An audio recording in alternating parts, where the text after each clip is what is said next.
আসসালামু আলাইকুম রহমতুল্লাহ। সম্মানিত দর্শকবিন্দু, এই যে আপনারা দেখতেছেন আমার হাতে একটা গ্লাস, আমি পানি খাচ্ছি। কিন্তু পানি খাওয়ারও কয়েকটা আদব আছে, ওইটা আমরা কেউ পালন করি না। শুধু আমরা পানি পিপাসা লাগছে, তাড়াতাড়ি করে এক ঢুকে পানিগুলো সম্পূর্ণ খেয়ে ফেলি।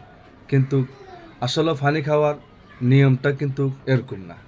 আপনি পানি যখন খাবেন, দুই হাতে আপনি গ্লাসটা ধরবেন, আগে পাত্রটা দেখবেন এটার ভিতরে কোনো কাঁচরা ময়লা আছে কি না। আপনি যে পাত্র করে পানি খাচ্ছেন এই পাত্রটা পরিষ্কার আছে কি না। দেখতেছেন সব ঠিকঠাক আছে, তখন আপনি বিসমিল্লাহ বলে বিসমিল্লাহ বলে 3 ডুবে খাবেন। এ আমি আপনাকে দেখাচ্ছি। বিসমিল্লাহির রহমানির রহিম। এই এক ডুব, আরেক ডুব,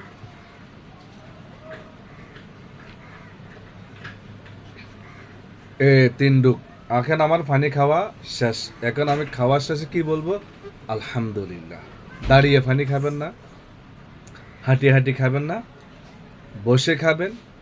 এটা হচ্ছে আমার নবীর সুন্নত। আল্লাহ তাআলা আমাদের সবাইকে সুন্নত, আমার নবীর সমস্ত যতগুলো সুন্নত আছে সম্পূর্ণ সুন্নত মোতাবেক আমাদের জীবনকে পরিচালনা করা তৌফিক দান করুক। আমিন।